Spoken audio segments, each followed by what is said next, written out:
All right. Happy belated 4th of July. I'd done the larger stream actually yesterday, and I'd actually posted it for a little bit, but like it just seemed like the intro to it was like super long and convoluted, so I was fiddling around with it and whatnot. In any case, here we are. Um, a while back, I had heard of a concept from Douglas Murray. I don't know if it's original with him. I heard stuff of a similar vein from Roger Scruton, and I think they were tight back in the day. But be that as it may, there's this notion of the Second Dark Age, which is brought on not by a lack of knowledge, but rather by an inundation of knowledge. Hopefully, that's the right word.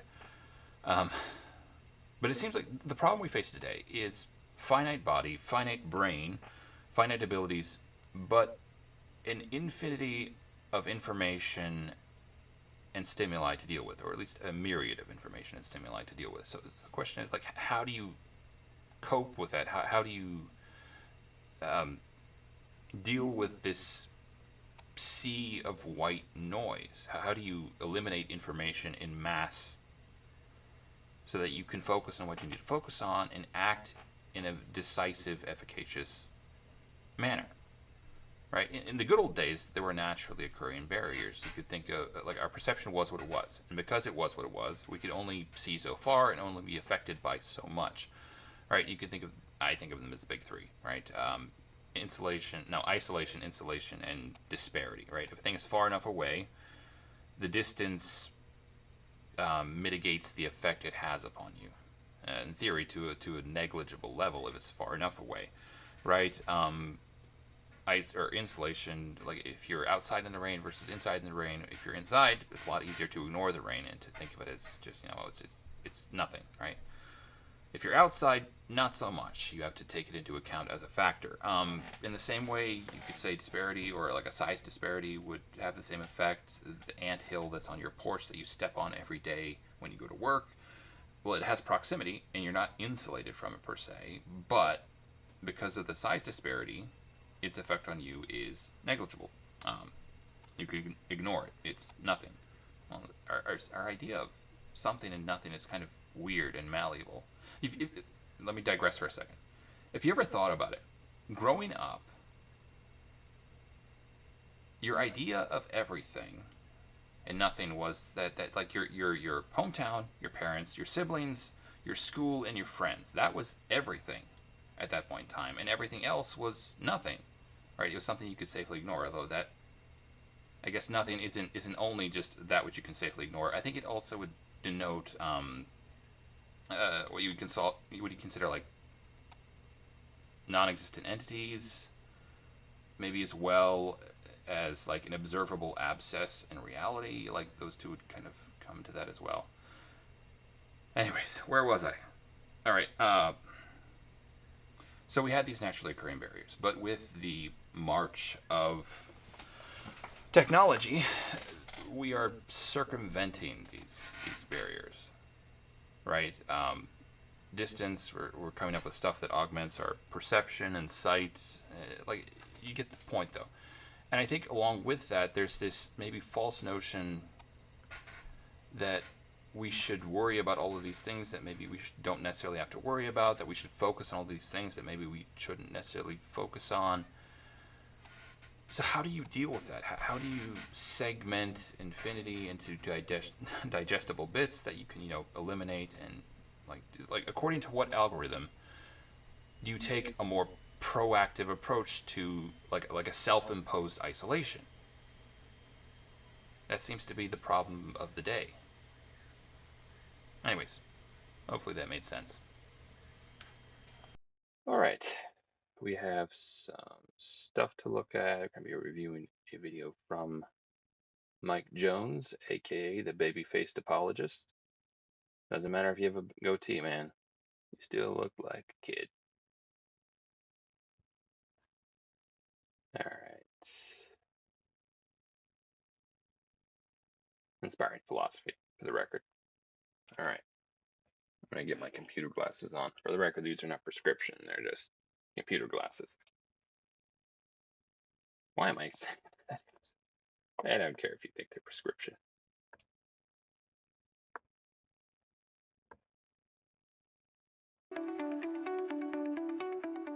I was diagnosed with ADHD in 1980. In Mark 11, Jesus declared. Yeah, inspired philosopher here. All right. Can't faith get you everything? Anything. I tell you, whatever you ask in prayer, believe that you have received it and it will be yours. We find similar statements in Matthew.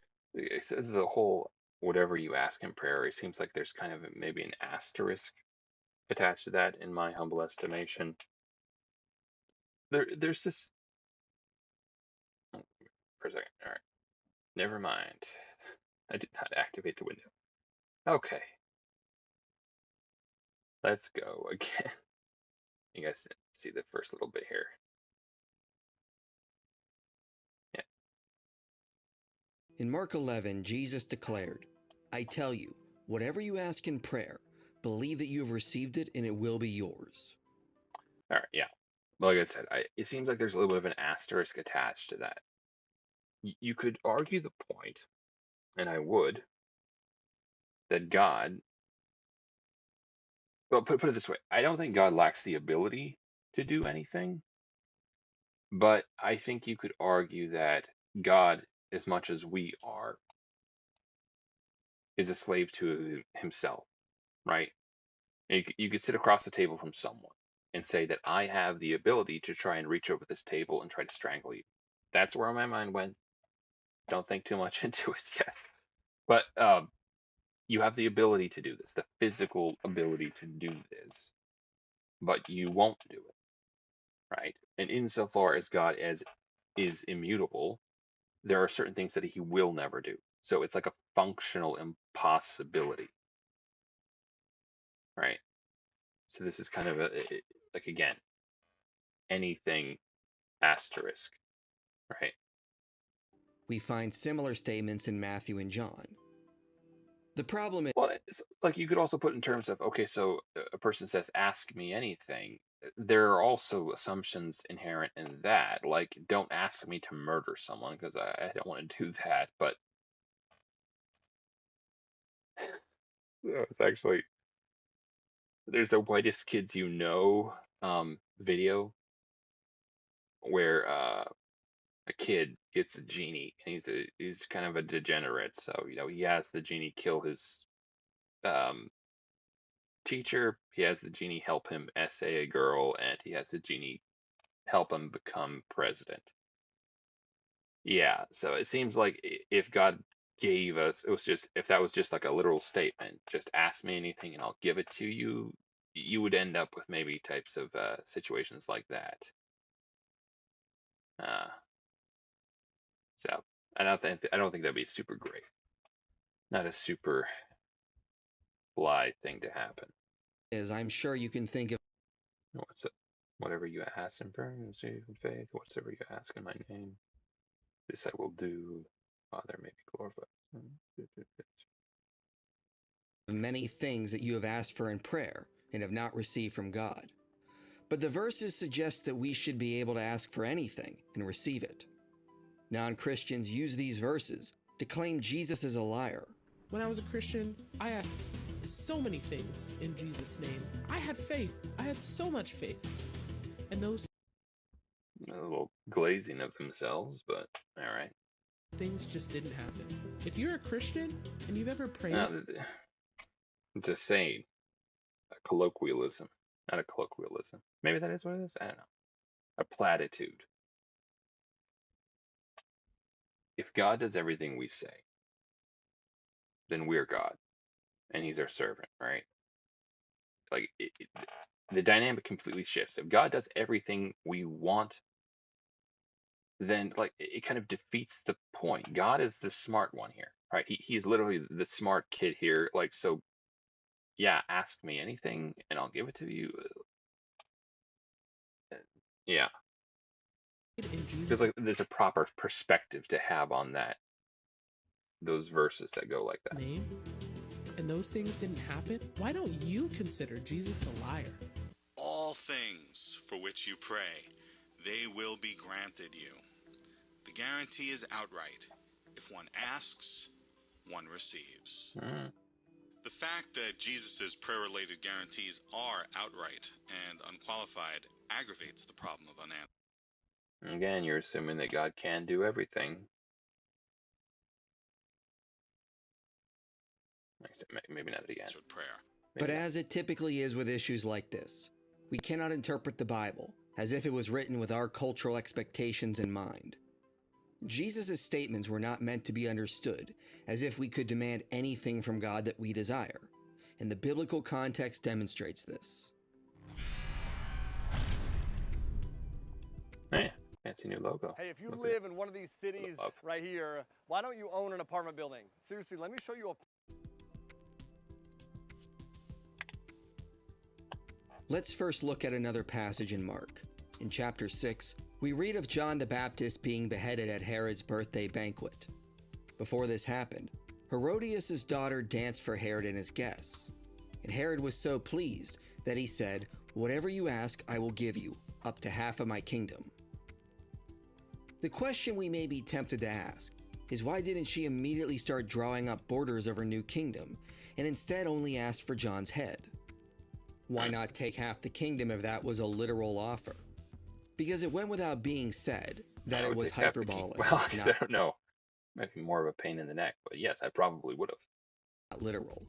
As Walter Welzel and Mark Strauss say, the words "up to half my kingdom" may have been a kind of proverbial way of expressing open-handed generosity and were not to be taken literally. As they note, we find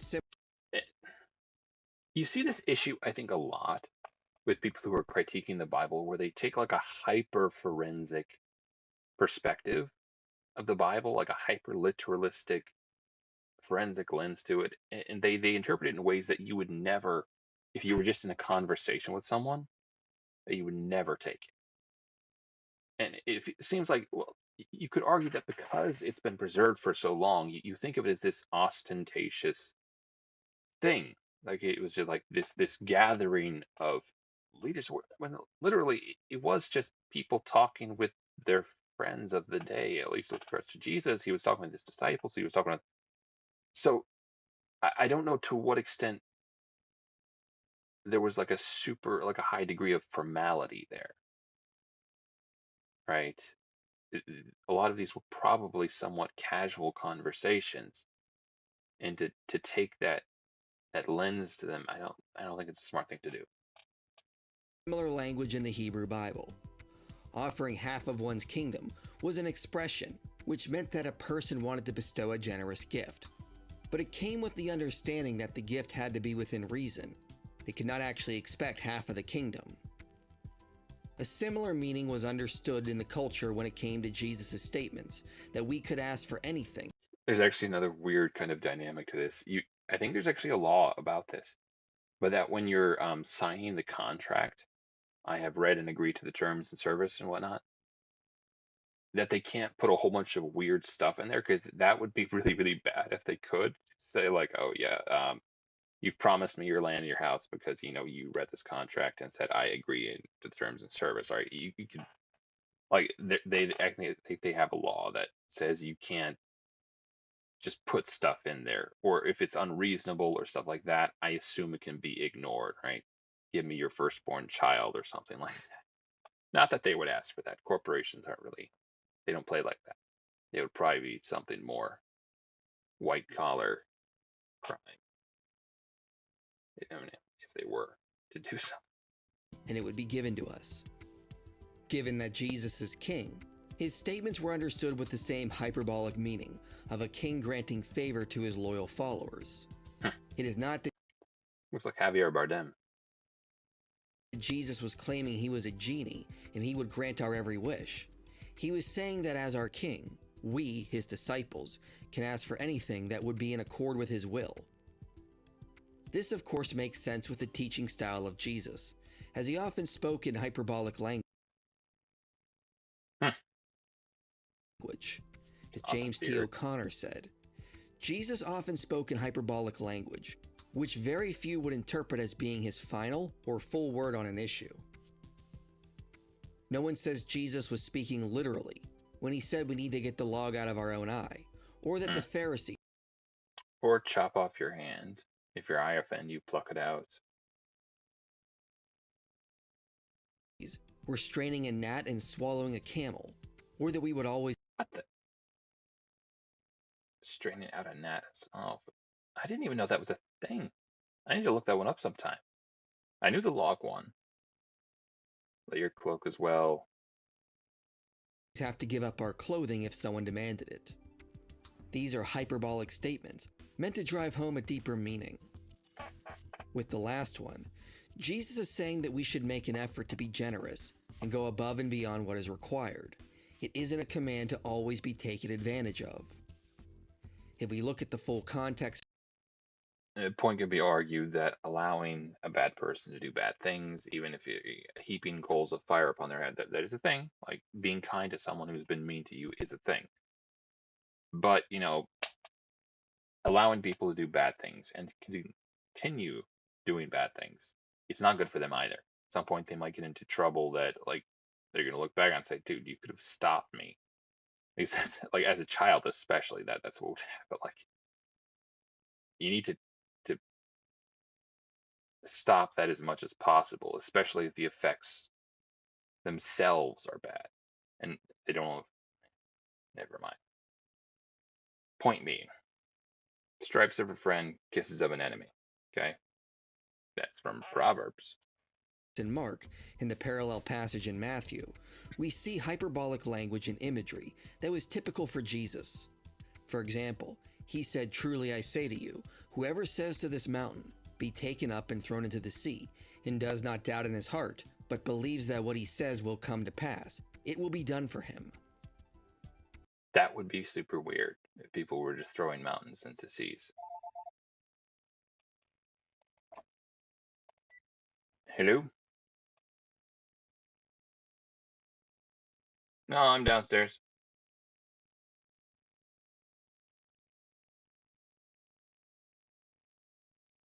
All right.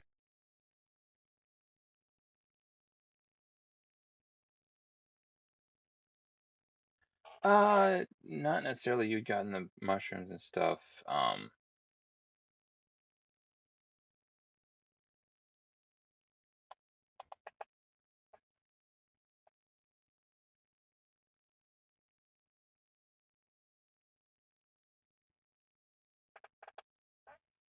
Uh, I wouldn't necessarily. They don't seem like. Yeah, yeah.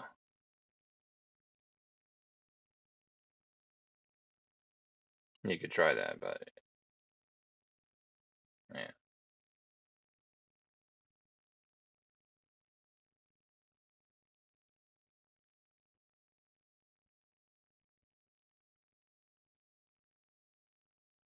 Yeah, that's true. Yeah.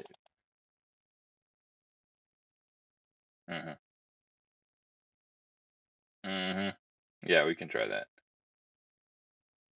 All right. I'll try to make sure Dad or yeah. I can have him call you back too. Hello? Sorry, I was gonna say I can try to have him call you back as well. All right. See ya. Bye. All right. I'm back. Donald Hagner notes this is hyperbolic. Jesus wasn't saying that having faith means one is like a Jedi from Star Wars, and that one can move objects with their mind. To be fair, Are you I covered think by I one of thought these of health that when I insurance was a kid plans? too. You may be able to see a personal dietitian. Only that having No, sorry, I lost my train of thought. You're probably gonna be done with this, but like this notion of I was talking about the notion of like if everyone was just tossing mountains around. I think there's a reason. I think like inspiring philosophers talked about this too. There's a reason that miracles have to be the exception to the rule and not the rule itself. Like reality like has to be kind of stable for us to feel safe. The laws of physics have to operate consistently. They have to be constants for us to I think like do stuff normally. notes this is hyperbolic. Jesus wasn't saying that having faith means one is like a Jedi from Star Wars, and that one can move objects with their mind. Only that having faith in God will allow us to do great things. Jesus does not offer his disciples magical powers to do whatever they please, or to perform extraordinary feats for their own sake. There's actually also a weird dynamic that just because God gave people powers didn't necessarily mean they were good individuals or that they were saved. You have Balaam, talking donkey guy, Old Testament, right? He whom, or like the persons who he would bless would be blessed, the people who he would curse would be cursed. And maybe it's not expressly stated that that was a thing from God, but he did have quote unquote magical powers, right? At the end times, when people say we cast out devils in your name, God says, I never knew you. So it's not maybe as cut and dried as, oh, he has spiritual powers, he must be of God. Such as the withering of a fig tree. All must be related to the purpose of God that is in the process of being realized. Hagner brings up a good point with his last statement. Prayer is meant to be about the purpose of God. It is not, as many assume, a wish list we bring to God for fulfilling all our desires. All right. I'll say that's a drop in the mic. Oh goodness, I'm sorry. Yeah, you can go check out this video if you want. Can faith get you anything? By Inspiring Philosophy. All right. And now for something entirely different.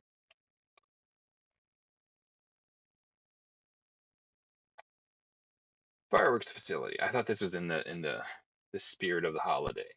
We're gonna look at a little bit of cautionary tale, and then we're gonna look at the origin of fireworks, and then weird national holidays. So hope you're into that type of thing. Fireworks facility explosion triggers brush fire. A jaw-dropping scene played out on Tuesday evening in the town of Esperto. I'm turning into one of those pretentious peoples who tries to pronounce Spanish words in Spanish. Esperto.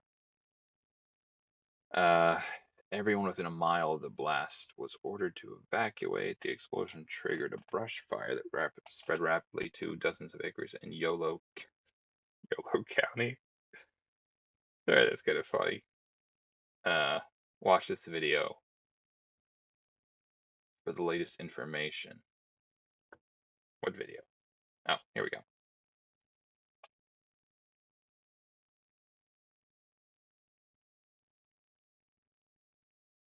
Bloody capitalism?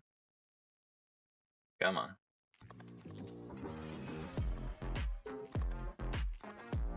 Yep. A part of me just doesn't like the ideas of laptops because it seems like they would just get worn out more easily than. But I'm certain they have to function. I just think of regards like gaming and stuff like that. It seems like intuitively better to just have like an actual desktop or like a desk computer. You know, the whole tower and monitors. Here's something you never want to see, but especially. For the record, I actually do have a laptop that's just hooked up to a bigger setup. Sometime I want to get an actual. Just days before the 4th of July. This fireworks facility exploded in Northern California Tuesday evening. And even money bet there was some sort of dare involved between two dudes.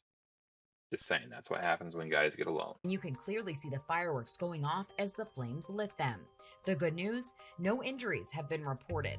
The bad news, the explosion triggered a 78-acre brush fire. Temperatures soared to around 100 degrees in the area as fire crews worked to quickly contain the fire, which was named the Oakdale Fire. It's not yet known what triggered the explosion, which forced mandatory evacuations for everyone within a mile of the blast.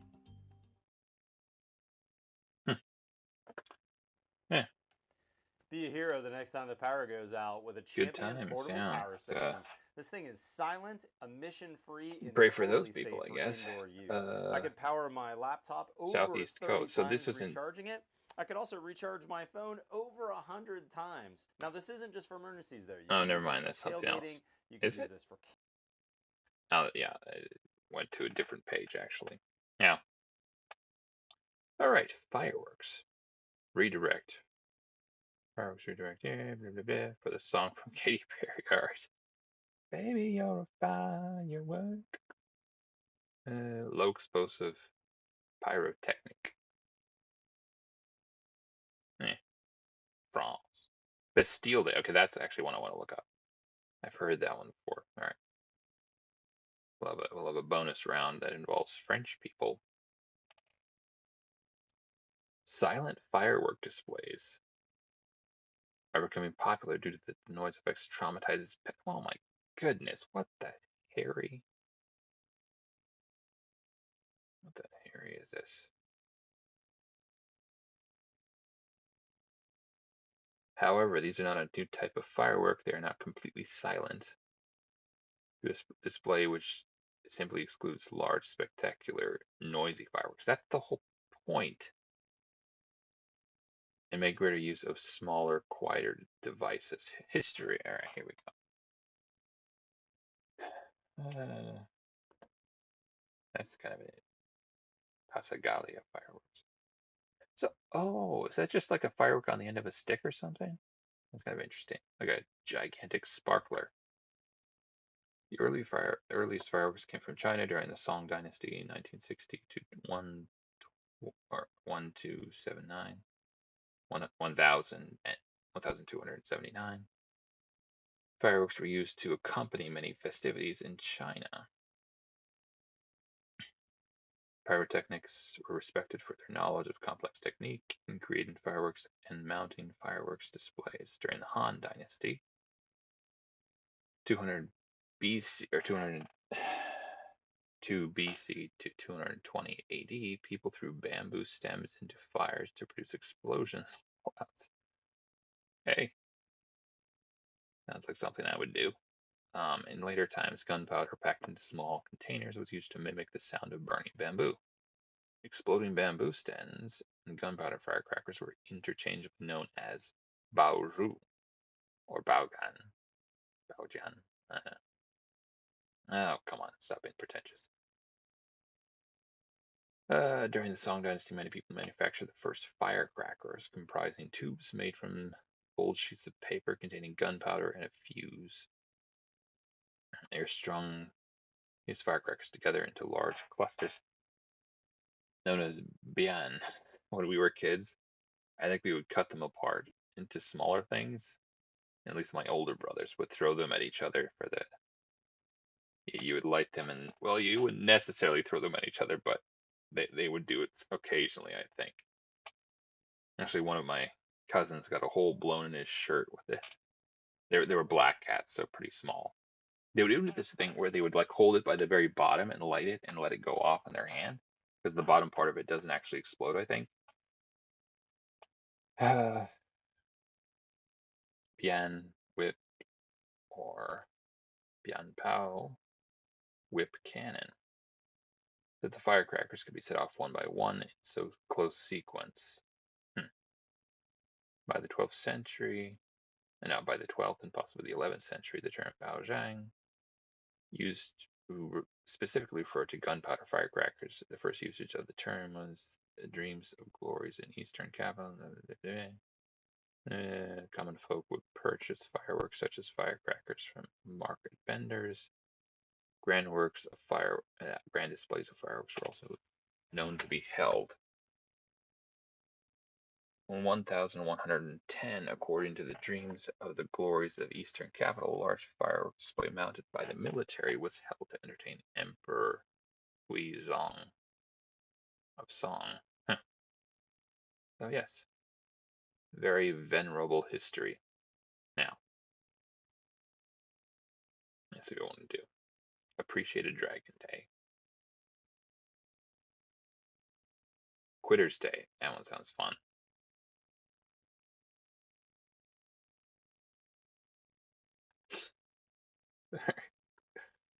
It strikes me as funny. National Watching Men's Day.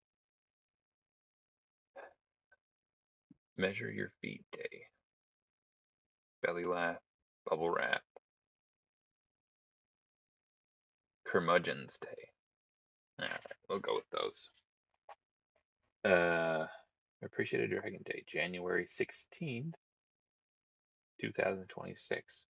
I think we need more holidays in January. January and February are like just kind of dark, depressing stuff.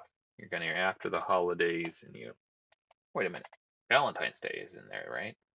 Which makes it extra depressing for the rest of us who aren't. All right. The word dragon, first into the English language in the early 13th century from the Old French dragon, which in turn comes from the Latin draconum, meaning a serpent of huge size.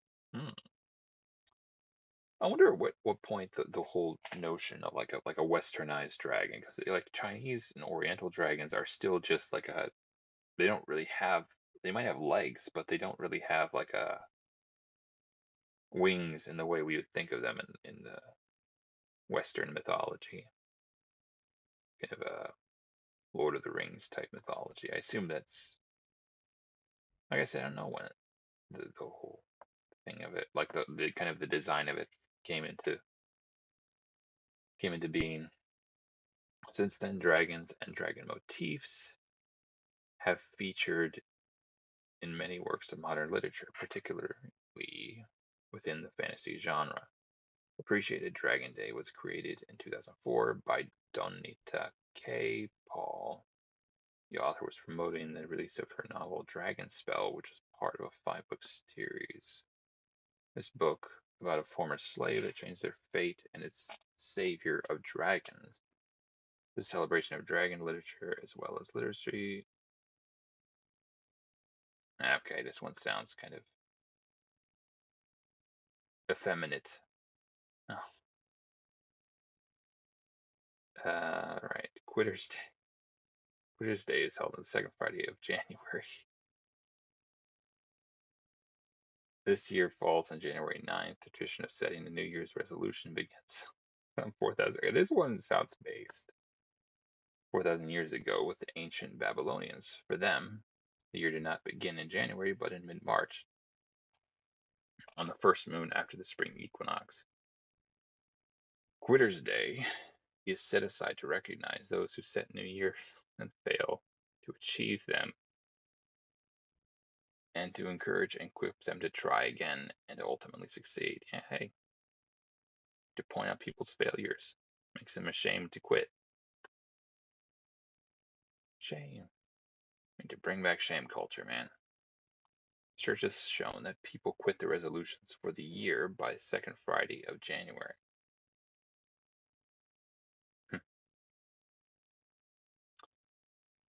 All right.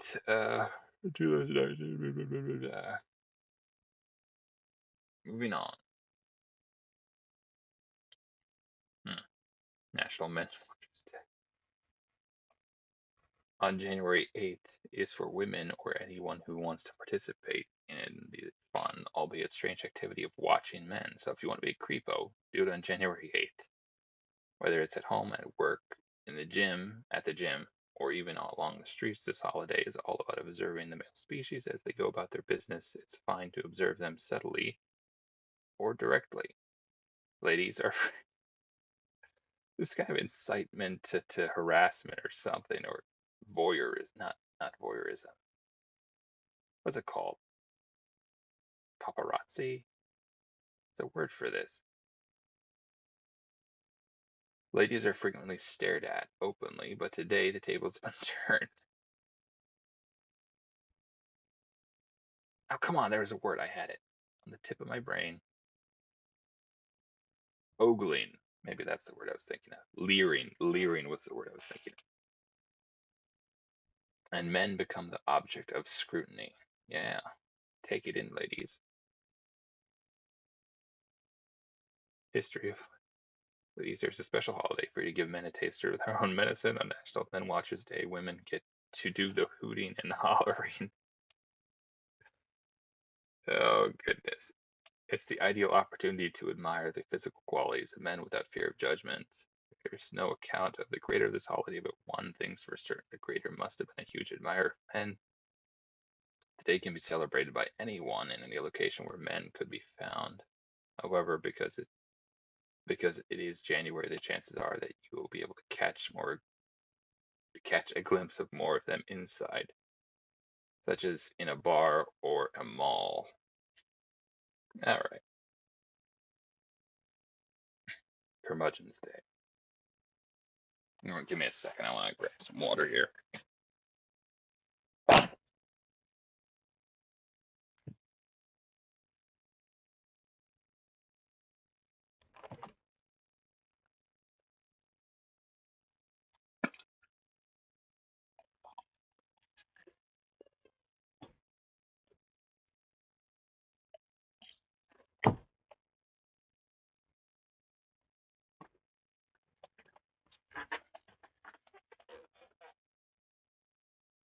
All right. Curmudgeon's Day. So, Curmudgeon's Day is celebrated in honor of all the cranky and fussy people who are alive.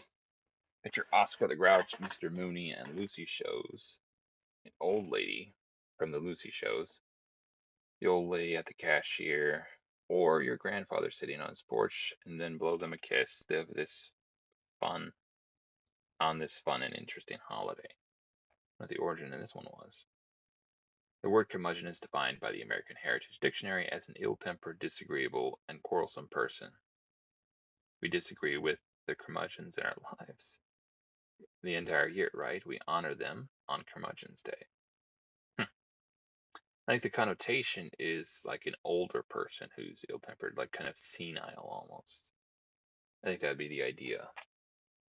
Well, not necessarily the definition, obviously. Is celebrated on the birth anniversary of American actor, comedian, writer, and juggler William Claude Dukenfield, better known as W.C. Fields. Huh. Fields finessed the persona of the curmudgeon with his comic acts and became one of the best-known entertainers of his time. W.C. Fields portrayed cantankerous and antisocial characters. So maybe it isn't just older people, but I tend to think of it in terms of older people. While maintaining his portrayed cantankerous and antisocial characters throughout his life, while maintaining his absolute affinity for alcohol and his disdain for dogs and children. His juggling act became world famous as he toured all across America and the Seven Seas, making Queen Victoria one of his attendees. In his 4 decades as an entertainer, Fields acted in dozens of films and became a household name. Fields died at age 66 and left behind one of the greatest legacies as any entertainer ever has. All right. Bastille Day.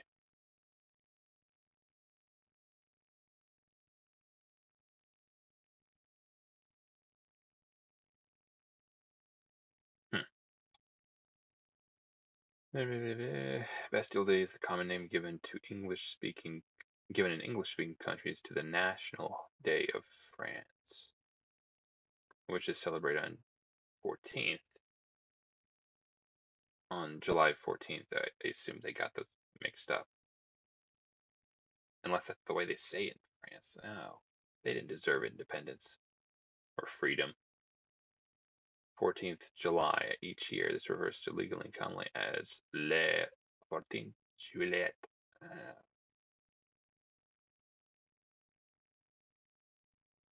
Fête nationale is also used in the press. French National Day is the anniversary of the storming of the Bastille, a major event in French Revolution, as well as Fête celebrated the unity of all the French people on the 14th of July. July 14th. Say it right. Celebrations are held throughout France. One that has been reported as the oldest and largest military parade in Europe is held on the 14th of July 14th on the Champs. This was written by a French person, wasn't it? That's why the dates are all goofy. In front of the President of France, along with other French officials and foreign guests. Right. So it was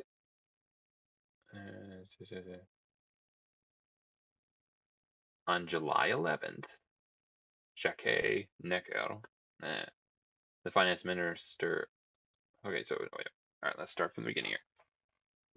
In 1789, tensions rose in France between reformist and conservative factions. As the country struggled to resolve economic crisis. Was this the whole, like, let them eat cake thing? In May, a state general legislative assembly was revived, but the members of the Third Estate broke ranks, declaring themselves to be the National Assembly of the country. On June 20th, vowed to write a constitution for the kingdom. On June 11th, Jacques Necker, the finance minister of Louis XVI, who was sympathetic to the Third Estate, was dismissed, and the king provoked into an angry reaction by the king, provoking an angry reaction among the Parisians. Kind of a long and proud history of, riots in France. They like breaking stuff when they don't like stuff.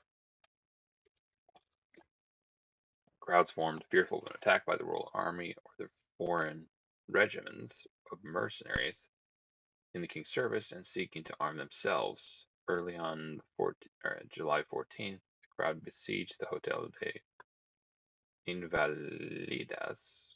Firearms, muskets, cannons stored in its cellar. The same day, another crowd stormed the Bastille, the fortress prison in Paris that historically held people jailed on the basis of lettres de cachet, signed letters. So literally, I'm assuming that means that the king could just say, arrest this person for any reason or no reason whatsoever. All right. Arbitrary royal indictments that could not be appealed and did not indicate a reason for imprisonment. Just don't piss off the king, I guess. It was believed to hold a cache of ammunition and gunpowder. As it happened at the time of the attack, the Bastille held only 7 inmates. Well, at least it wasn't going nutso with none of very great political significance. The crowd was eventually reinforced. Oh, to be fair, though, the king might have just had the people he didn't like executed. I don't know. Could he do that? Reinforced by the mutinous Regiment des Gardes Franquaises, whose unusual role was to protect public buildings. They proved a fair match to the force defenders and Governor de Launay. You get the idea. Lots of fighting, revolution, Bastille Day. All right, we're going to do a little bit of gaming now. We can get Portal 2 up and running. I'm not sure how far I have left to go in this.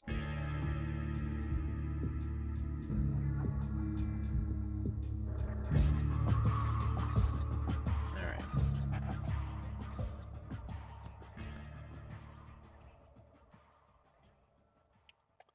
Let's see if I can get some of it.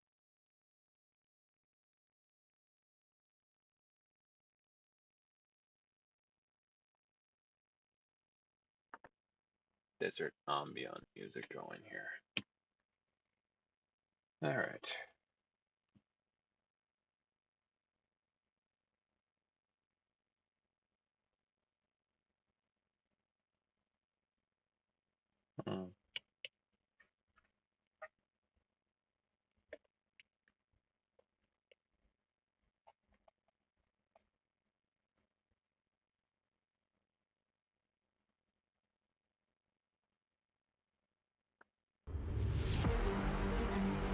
The practice you are about to learn is almost never described.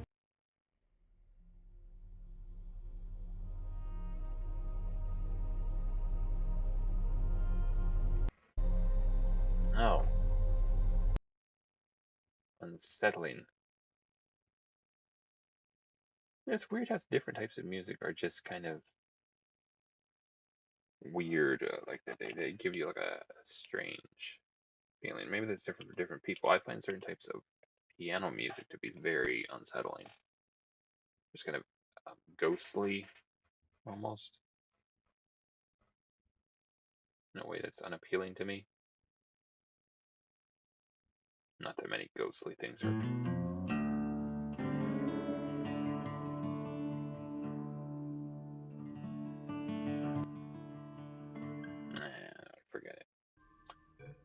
You have to satisfy yourself with my charming, sparkling personality.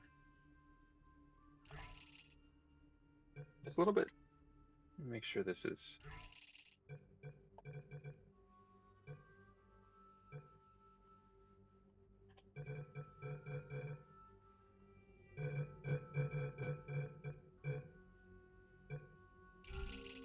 Alright, I'll adjust the sound later if I need to.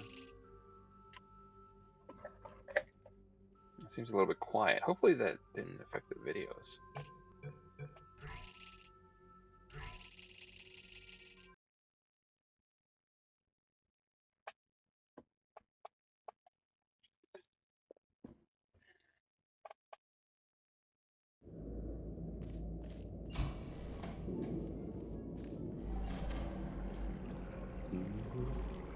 Well, I've been to the desert on a horse, and it felt good to be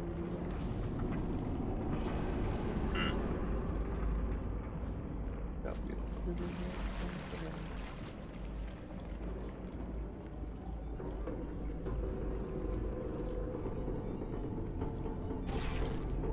assuming. Wait a minute. And that isn't one of them. There.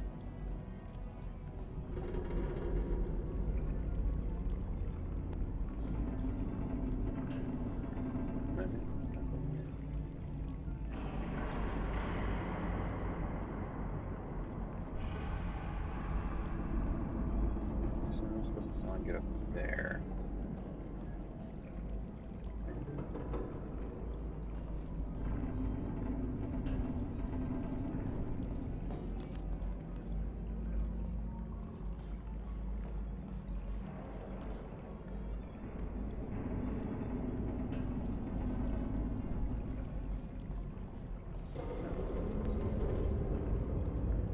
Get out here or something. Just a shot at something.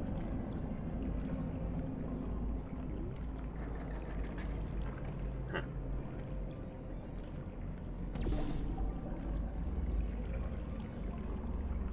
That's terribly useful. Aperture science. I assume that's what that is.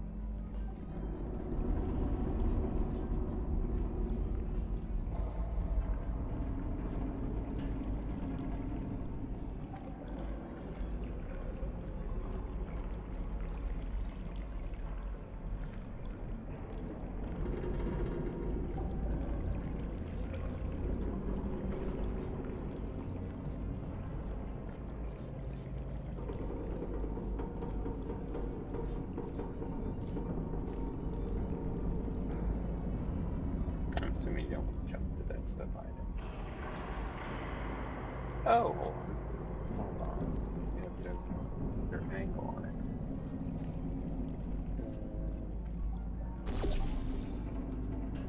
Try that.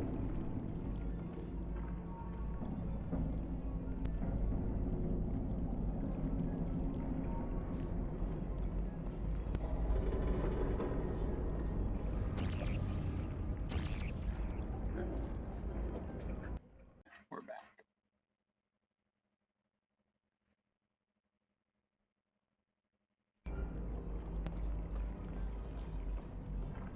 Hold on. Let me get inside there.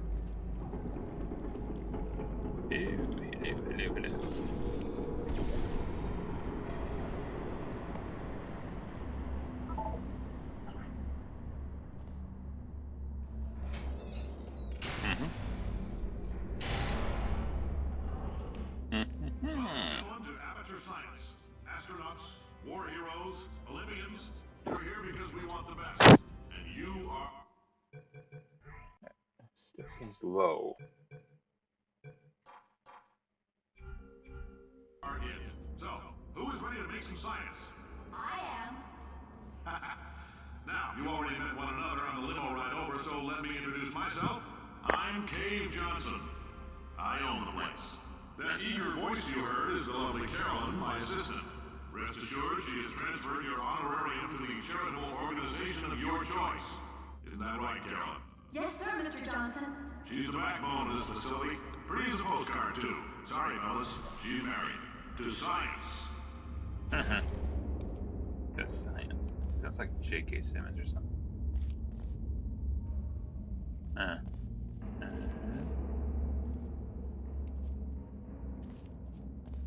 gonna guess.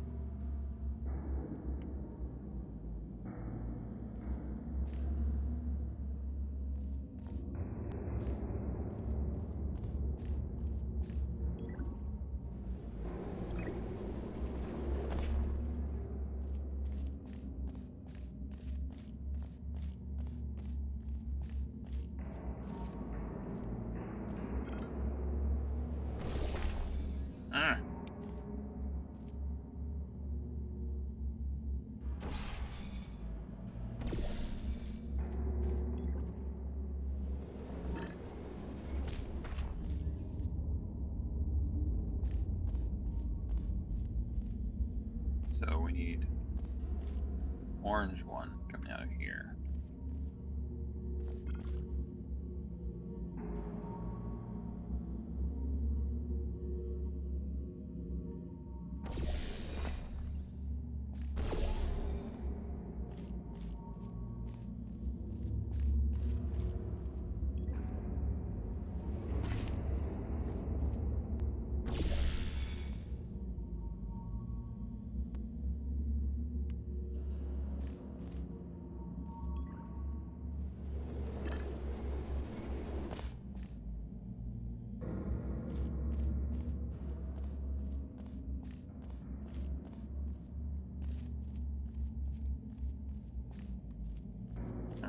There too.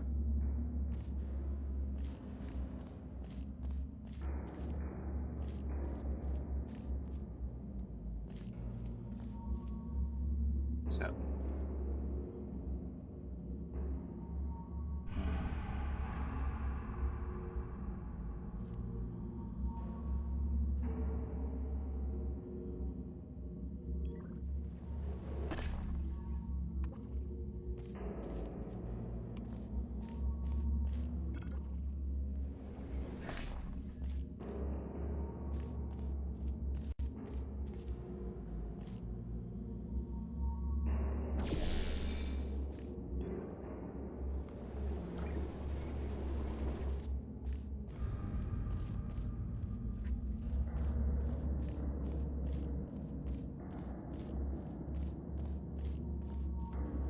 Let's see if we can do this. Oh, wrong one. No? That's right. No, this is not no. Drop down. Is it blue one? Okay, so the blue one has to be. Let's see if this works.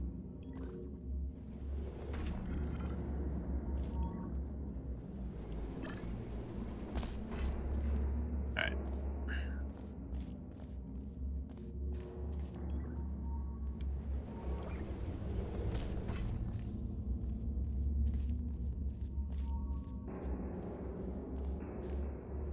Now, you ready to shoot the blue one?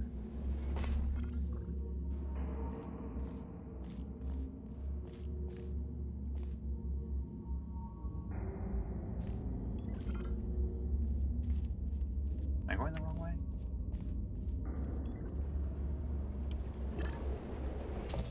Oh, well that worked. I don't think that's what I'm supposed to do though. I'm supposed to be over there.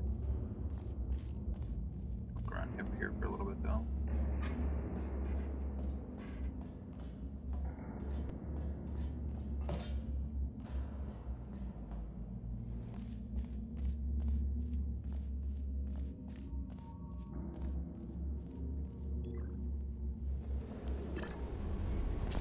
Oh, alright, so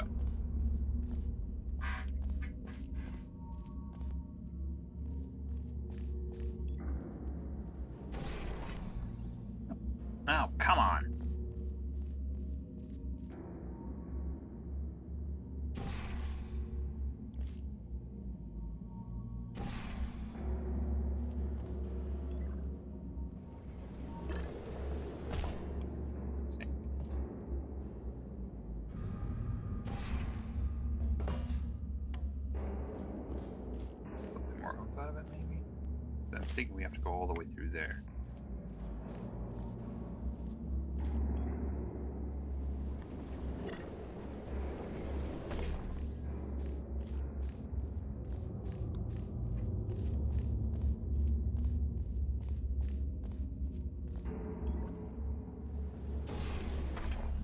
Ow.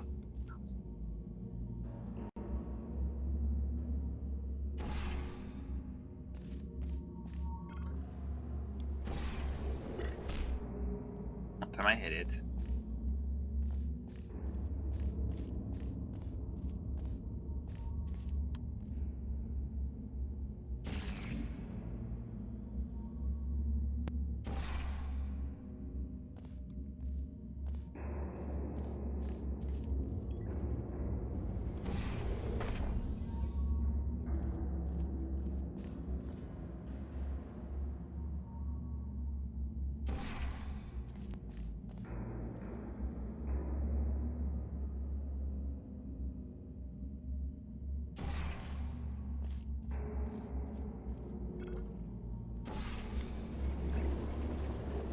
Yeah.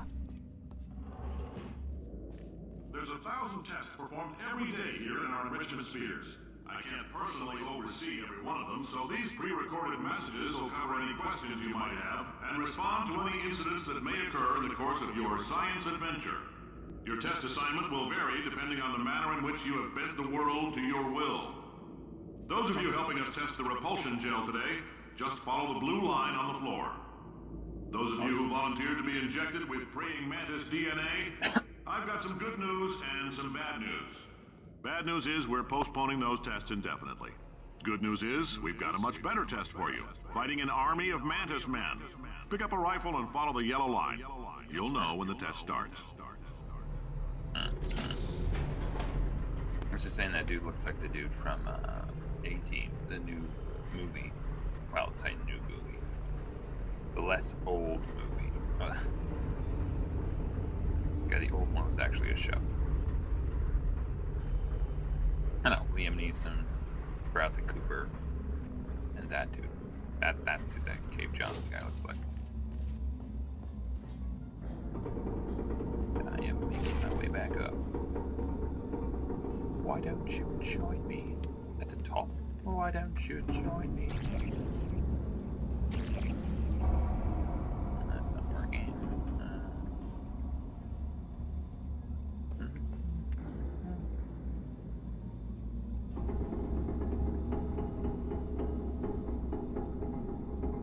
This all feels kind of precarious. I'm everything.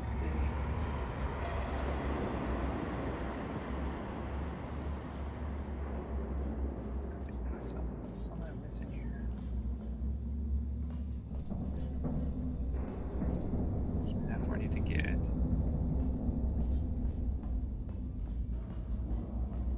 Wait a minute. Is there like...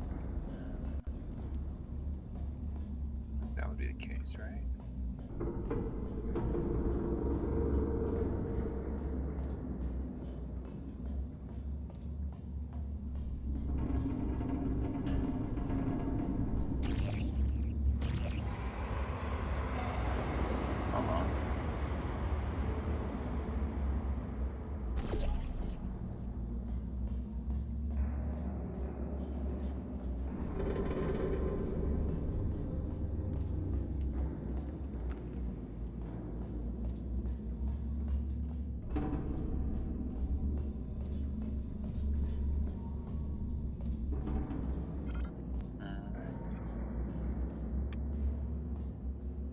If you need to go to the bathroom after this next series of tests, please let a test associate know, because in all likelihood, whatever comes out of you is going to be coal.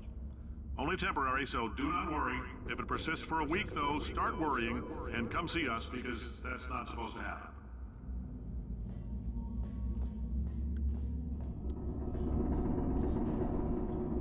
Okay. The areas.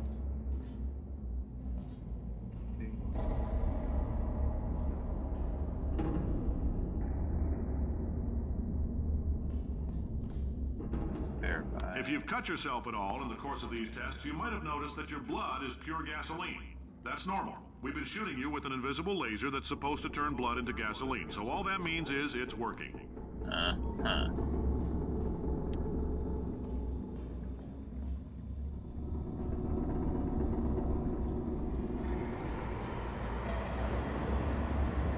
That's me stumped here.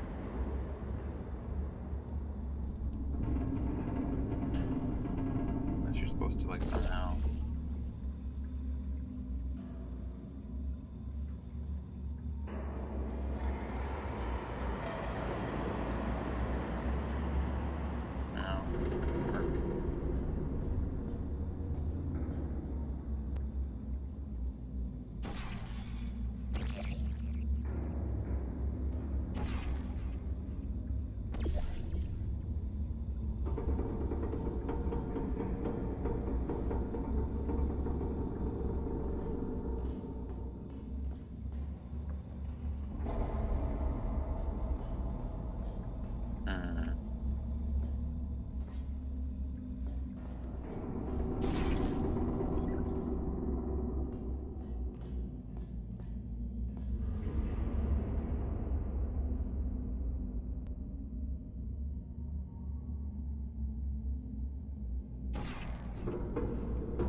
I might have to look this one up.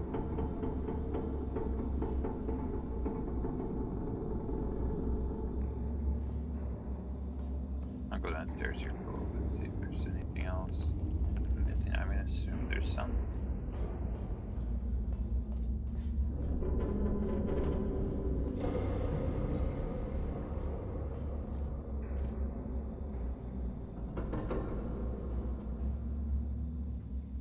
Yeah, see that? I think you're supposed to catapult yourself somewhere, but I'm not sure exactly how.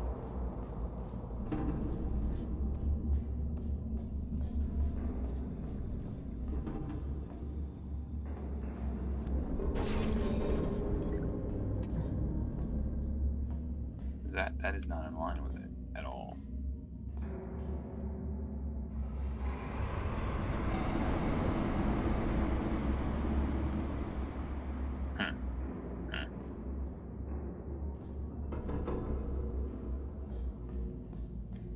Alright, let's see how far over this stuff goes.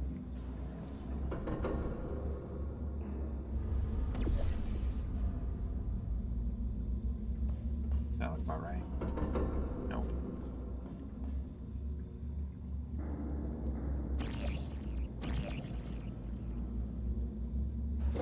No, that seems to be the edge of it, so we can't really...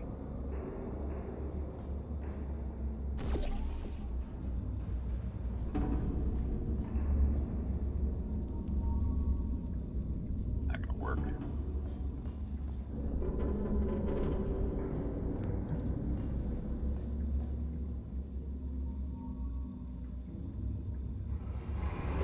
That over there is also amazing.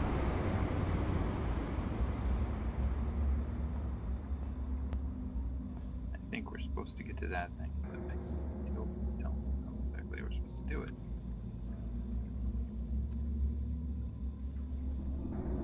Come on. Come on, brain, I think.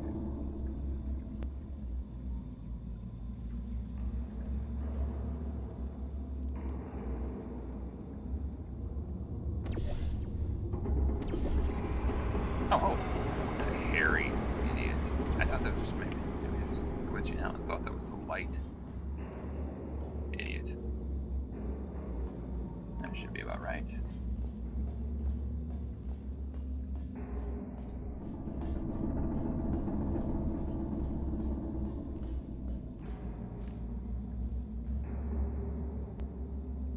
Which up here is blue, so that's the one.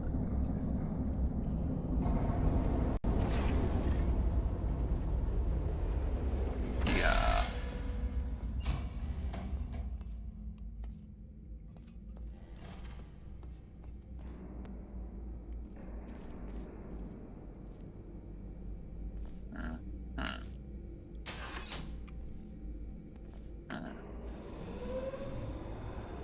tradition of pushing buttons and levers.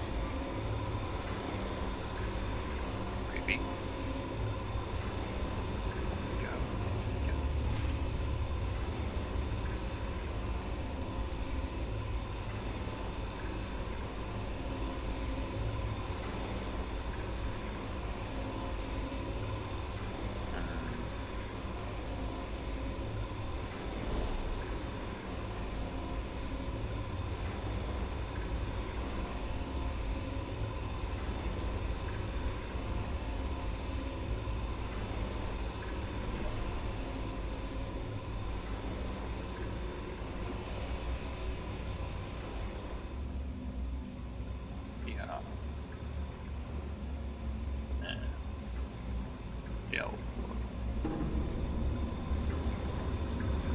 They say great science is built on the shoulders of giants.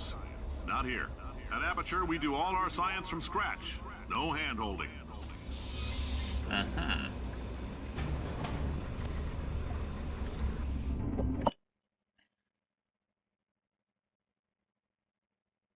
Sometime I need to play the first Spider-Man game again.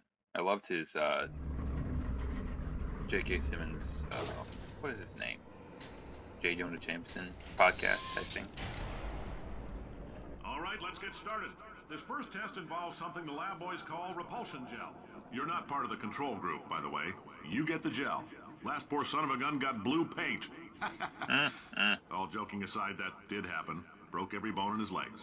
Tragic, but informative. Oh dear. Or so I'm told. Alright, we're gonna do one of these things and then probably be done. Boing. Yeah.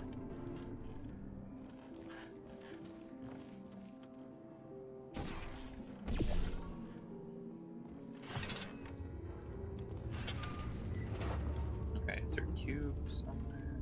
Oh, hello.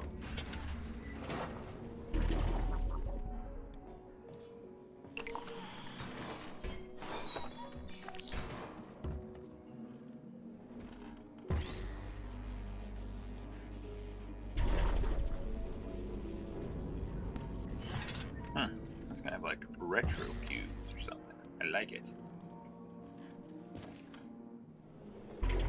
The lab boys just informed me that I should not have mentioned the control group. They're telling me I ought to stop making these pre-recorded messages. That gave me an idea. Make more pre-recorded messages. I pay the bills here, I can talk about the control group all damn day. Alright, I'm not sure if it's a save point or not.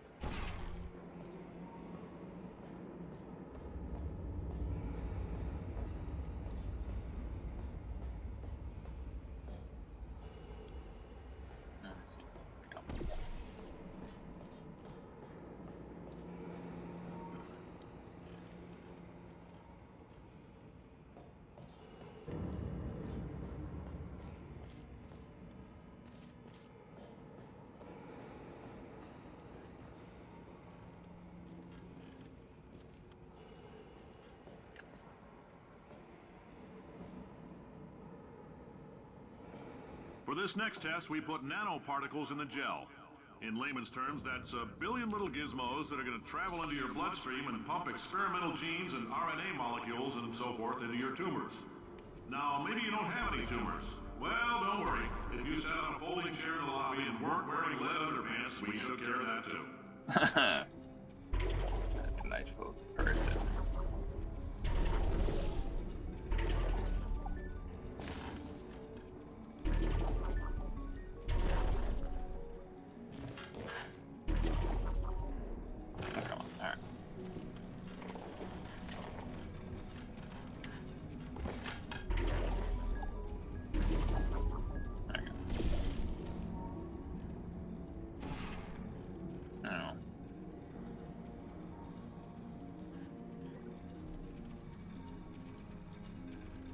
Hold on.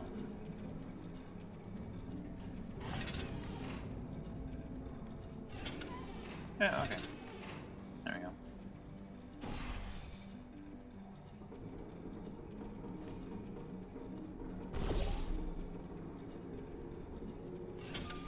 Yeah. Dust. Get that cube.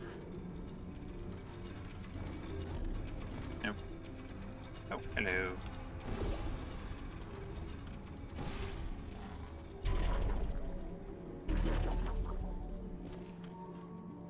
Now, come on. The platform. There we are.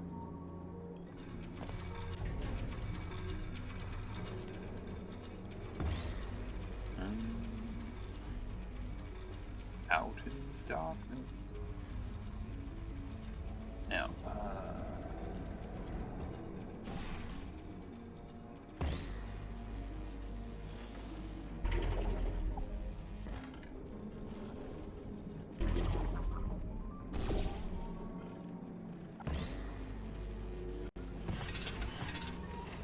alright, last one. This is the last test.